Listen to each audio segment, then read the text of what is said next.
In this video, we're going to take a look at the 2026 governor's map based on the current prediction market. I did this last week for the Senate. Today it's for the governors. And there's several different prediction markets, but the one we're going to use is Kalshi because they have the most markets for the most states. So it's a super early look. We're more than a year out, but this is going to show us where people are putting their money. Now, the way we're going to fill out the map is any market that has a margin of 60% or more is going to go safe. Anything 30 to 59 is going to go likely. 10 to 29 is going to go leans, and anything under 10% is going to be a tilt rating. You could do it a little different if you'd like, but I think that's going to spread it out pretty well so you get a good idea of where the mood is at. Some states have more unknowns than others, but let's get started here. We're going to start with the safe states for the Dems. So the states where the Dems have at least a 60% advantage are in Hawaii. Then it's Oregon and California. Then we've got Colorado and New Mexico. Continuing east, we'll stop off in Illinois. Then on the East Coast, we've got Maine,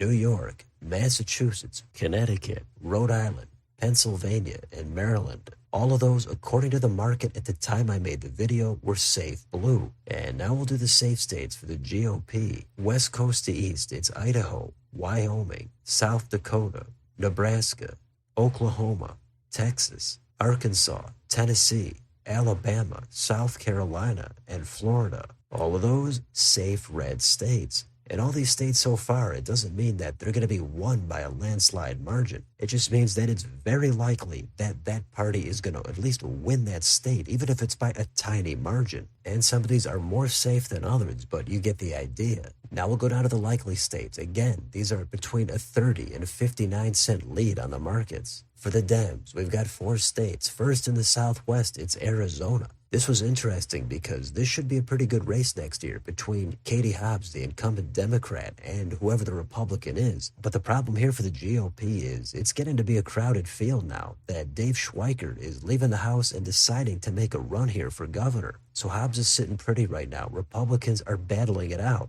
Because of that and the expected blue-leaning national environment, that's why Hobbs has an advantage here, but it is a little higher than I'd expect. Next, we've got Minnesota. To me, this seems like a reasonable rating right now as Tim Walz goes for that 3rd term. Next door, it's Wisconsin and Michigan. Both of these, in my own prediction video, I put at lean D. But according to the markets, they feel a little bit stronger than that. It's not overwhelming, but it does get it up into likely territory. All of that could easily change over the next year. Now we'll do the likely states for the Republicans. We've got another 4 of them. First, right in the center of the country, it's Kansas. This is an open seat, but they do currently have a Democratic governor. Given that she's term limited, the thinking is the state is going to revert back to its normal political lean. So a lot of questions on the candidates, but for right now, it looks like this state should be more likely than not to flip back. Next, we'll go east into Ohio. And then in the Northeast, we've got Vermont and New Hampshire. Both of those states have 2-year terms for governor. Both of them have incumbent Republicans. I think it's much more likely that Kelly Ayotte in New Hampshire runs again. But Phil Scott could make yet another run in Vermont as well. If he does, he should be heavily favored. Now we'll go down to the lean states. Again, these are between a 10 and 29% advantage on the markets. There's actually none here for the Dems. So let's do the Republicans. First is Alaska. And this was the most interesting market on there. They do use a top 4 ranked choice voting system there. So the market did not ask which party is going to win. So between the top 2 at the time I made the video, it was the Republicans had an advantage with a lean rating. So that one's tricky, but next it's Nevada. That seems like a fair rating to me with Joe Lombardo running for re-election. Then east, it's Iowa. This one shows the Republicans start off with the edge, but Dems could put this in play if things line up for them. And that's it for the lean states. We've got 1 state left, and it's Georgia, and that's going to have a tilt rating. This was the closest market. It was under a 10% advantage. But which side is going to get it? Well, according to the market at the time I made the video, it's actually the Dems that are favored to flip this open seat next year. Given it's so close, it could easily go either way. It's likely to go back and forth over the next year. My own rating was a tilt for the Republicans, but according to where people are putting their money, it looks like Dems had the slightest of advantages. Maybe it's already changed by the time you're watching this, but that might be the biggest upset on this map. So with that said, according to the markets, Dems have a pickup in Georgia, but Republicans have a pickup in Kansas. Another handful of states are close to toss-up territory and could go either way, but we'll see what happens. The markets are usually a pretty good predictor on what's going to happen in elections.